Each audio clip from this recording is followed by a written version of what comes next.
একটা বাবা মায়ের ৬-এর অধিক সন্তান, কিন্তু আমরা ফিল্ডে কাজ করতে গিয়ে দেখছি ওই ভোটার জানাচ্ছে যে তার 2টো বা 3টে বা 4টে, তার বেশি আদৌ বাচ্চা নেই। স্বরূপনগরে 53 জন বিএলওর গণইস্তফা, বিডিওর কাছে জমা পড়ল আবেদন। স্বরূপনগর ব্লকে চাঞ্চল্য।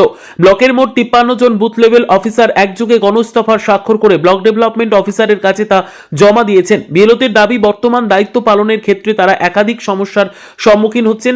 সেই কারণে হয় এই কাজ থেকে তাদের অব্যাহতি দেওয়া হোক, না হলে যে সমস্যাগুলির মধ্যে দিয়ে তারা কাজ করছেন তার স্থায়ী ও বাস্তবসম্মত সমাধান করা হোক।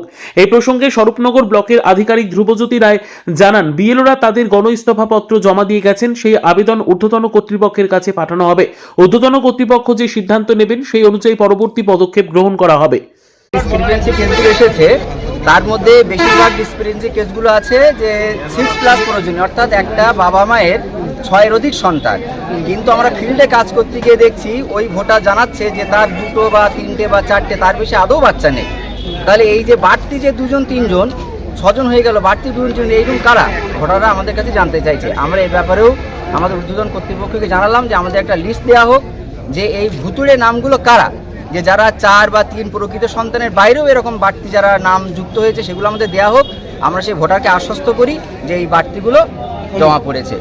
আমরা সে দাবিও করেছি যে আমাদের সে বাড়তি লিস্টটা দেওয়া হোক। এই মুহূর্তে আপনারা কি কর্মবিরতিতে যাচ্ছেন? আমরা আমাদের বিডিও সাহেবকে আমাদের দাবি জানিয়েছি, তার কাছে আমরা লিখিত জমা দিয়েছি। উনি আমাদেরকে আশ্বস্ত করেছেন যে উনি হায়ার অথরিটিকে জানাবেন, তারপরে উনি যেভাবে আমাদের কাজ করতে বলবেন আমরা সেভাবে কাজ করব। আপনার নাম? আমার নাম মোশাররফ সর্দার, আমি 89-এর বিএলও। আপনার এলাকার বিএলওরা প্রায় 50 জনের মতো বিএলও, আমরা যেটা জানতে পারছি, তারা গণইস্তফা দিলেন এবং ইস্তফা আপনার কাছে জমা দিলেন। কি বলবেন এই বিষয়ে? কী বলবো, যেটা বলবো সেটা আপনারা জানতেই পেরেছেন যে আমার এখানে 50 জনের মতো বিএলওরা আজকে গণইস্তফা দিয়েছেন, আমি সেটা গ্রহণ করেছেন। তো যথাযথ এটা ঊর্ধ্বতন কর্তৃপক্ষের কাছে আমি পাঠিয়ে দেবো, তারা যেটা সিদ্ধান্ত নেবেন সেরকমই হবে। তারা যেটা দাবি করছে যে কাজের যে চাপ, সেই চাপ তারা সহ্য করতে পারছে না এবং তাদেরকে ভোটারদেরকেও হয়তো হয়রানি করা হচ্ছে নির্বাচন কমিশনের পক্ষ থেকে, যার কারণে তারা এই দায় নিতে চাইছেন না, তার জন্যই তারা ইস্তফা দিচ্ছেন। কি বলবেন?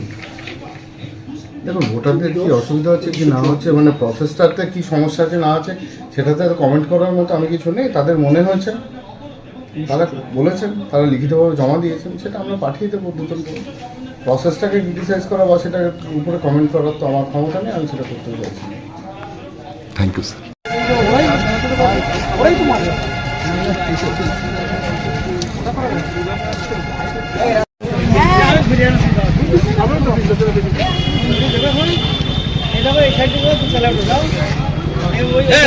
নোটিস পরে নিয়ে গেলে আমি নিয়ে শুনে যাওয়া